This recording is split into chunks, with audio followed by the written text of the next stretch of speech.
नमस्कार दोस्तों, आपका स्वागत है हमारे YouTube चैनल कंप्यूटर एजुकेशन पर।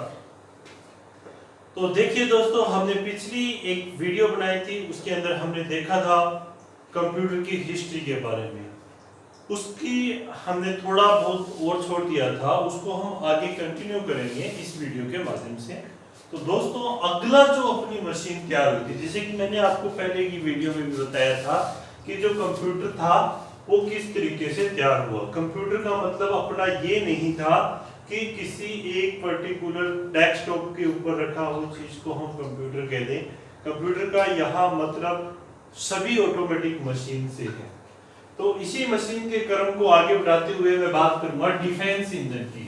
देखो दोस्तों, डिफेंस इंजन का आविष्कार किया था चार्ल्स बेबेज। जी हाँ, चार्ल्स बेबेज वही जिसे हम फादर ऑफ कंप्यूटर कहा जाता है। चार्ल्स बेबेज ने 1822 के अंदर डिफेंस इंजन का आविष्कार किया। देखिए, ये मशीन थी, इसकी खास बात ये थी, इसके अंदर सॉफ्ट और गियर, जैसे कि गाड़ी के अंदर गियर वगैरह चलते हैं, उससे तरीके से उपयोग होता था। उसके अलावा हम इसके अंदर भाप से चलने वाली मशीन थी।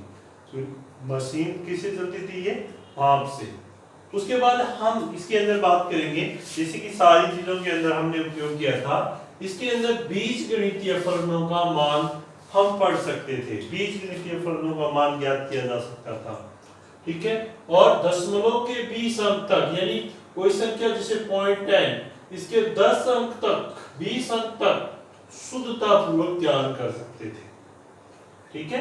यानी डिफेंस इंजन का आविष्कार किसने किया? चार्ल्स बेबेज ने। कब किया? 1822 में। इसके अंदर बुश एवं गियर का उपयोग होता था। मशीन किससे चलती थी? भाप से चलती थी। बीजगणितीय फलनों का मान दशमलव के 20 अंकों तक इस मशीन के माध्यम से किया गया था। उम्मीद है दोस्तों पसंद आया होगा। उसके बाद हम इसी चार्ल्स बेबेज ने दूसरा इंजन, यानी दूसरा जो मशीन थी वो तैयार किया, और इसी मशीन का नाम रखा इन्होंने एनालिटिकल इंजन। और एनालिटिकल इंजन है वो आपको मैंने बता दिया किसने आविष्कार किया? चार्ल्स बेबेज ने। कब किया? 1833। यानी खुद की मशीन से अपग्रेडेड जो मशीन थी वो उसने तैयार कर ली। देखिए, इसके अंदर 5 भाग होते थे। आजकल कंप्यूटर के अंदर हम पढ़ते हैं ना 4, इनपुट आउटपुट प्रोसेसिंग, ठीक है। तो इसी प्रकार इसके अंदर 5 भाग थे, इनपुट, स्टोर, कंट्रोल, आउटपुट और मीट।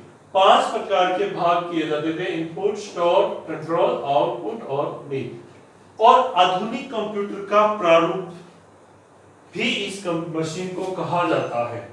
इसी मशीन के वजह से कंप्यूटर को चार्ल्स बेबेज को कंप्यूटर का पिता कहा जाता है। तो आधुनिक कंप्यूटर का प्रारूप कौन सी मशीन को कहा जाता है? एनालिटिकल इंजन को कहा जाता है।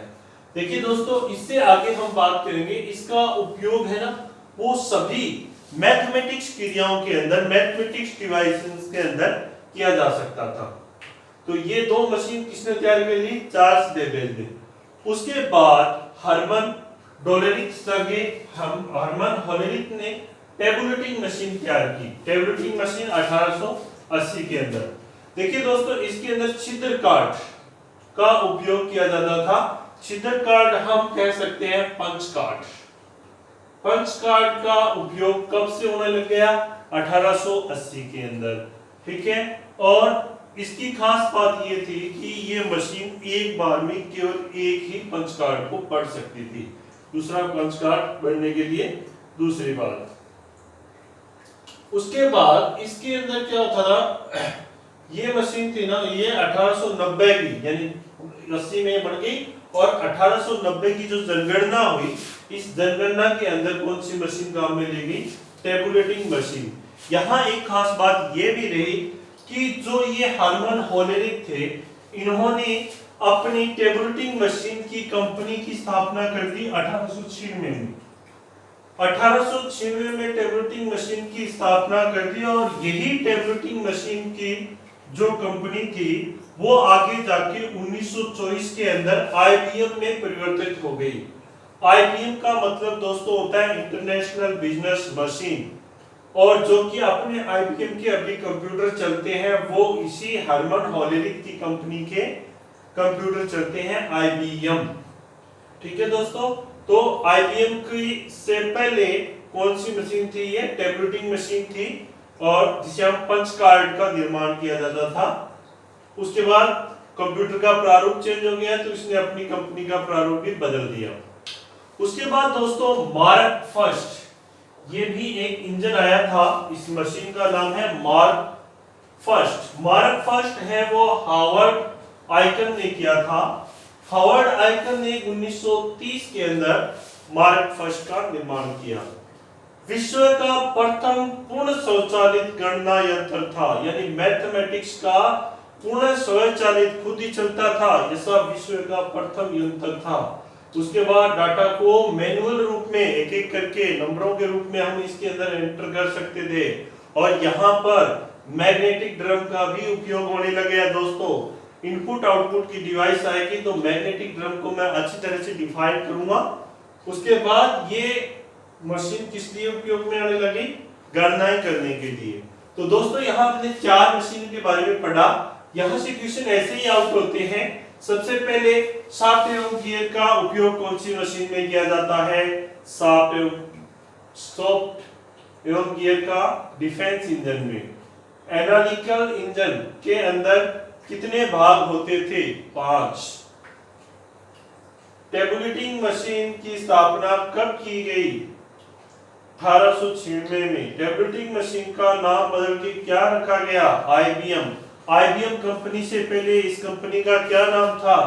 Tabulating machine company. 1890 की जनगणना के अंदर कौन सी मशीन काम में ली गई?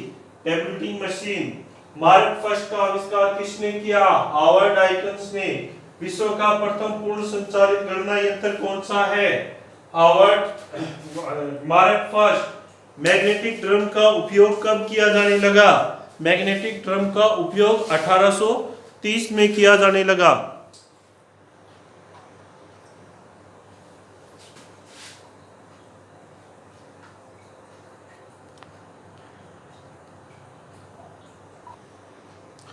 दोस्तों अगला जो अपना कंप्यूटर था वो था एनाइक। एनाइक के दुनिया का पहला कंप्यूटर माना जाता है, दुनिया का पहला डिजिटल कंप्यूटर माना जाता है। तो दोस्तों एनाइक है ना, इसका जो प्रथम जो पूरा नाम है वो आप नोट डाउन कर लीजिएगा, क्योंकि एनाइक का बहुत बार परीक्षाओं के अंदर पूरा नाम पूछा गया है।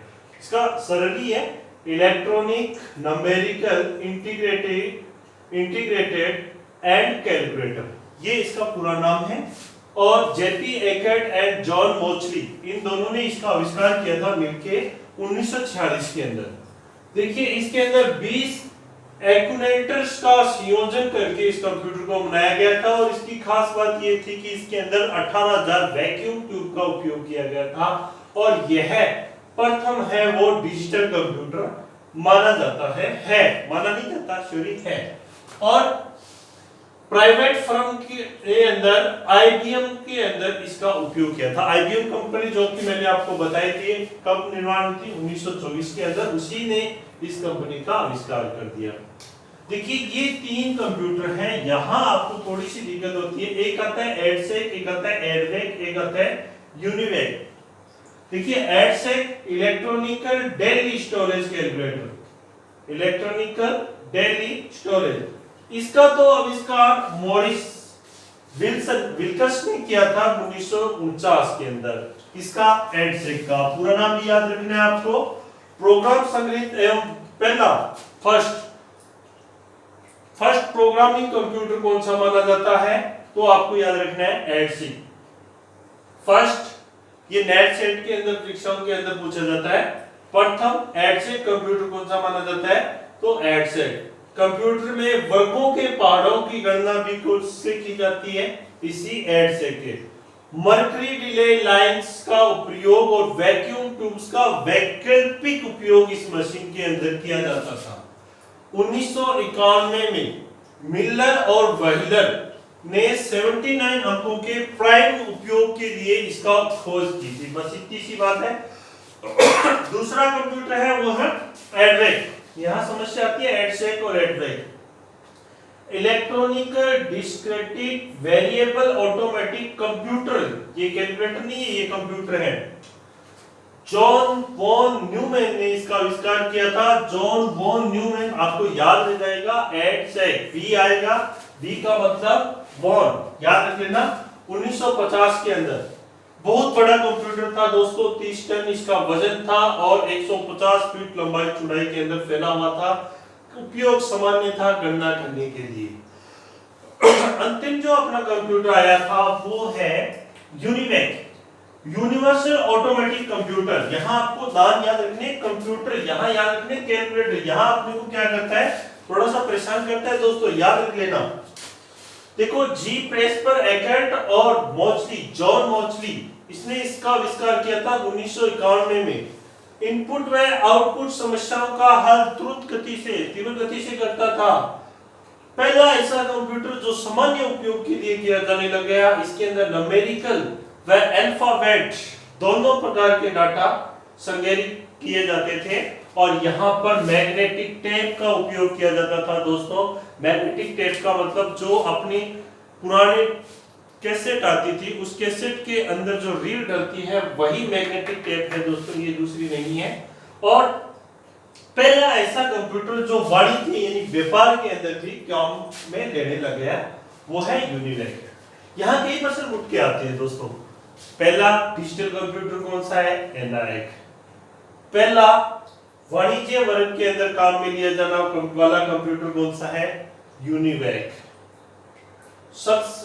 उसके बाद डिजिटल वैक्यूम ट्यूब के लिए जॉन मॉर्चल किसका आविष्कार किया, 79 के अंदर किसका आविष्कार किया। इस तरीके से क्वेश्चन आते हैं। तो दोस्तों, उम्मीद है आपको यह वीडियो हमारा पसंद आया होगा। आप प्लीज हमारे वीडियो को लाइक करें, शेयर करें, सब्सक्राइब करें और भी हम इसके अंदर थोड़ा थोड़ा सुधार करते जाएंगे। उम्मीद है पिछले वीडियो से अच्छा बना होगा। और उसके अलावा मैं यही कहना चाहूँगा, जितना हो सके उन बच्चों तक पहुंचाइए जो RSCIT, CCC और राजस्थान पुलिस पटवारी की तैयारी कर रहे हैं। उन बच्चों तक इस वीडियो को पहुंचाने की कोशिश करें ताकि अपने से हेल्प हो सके। Thank you, all the best.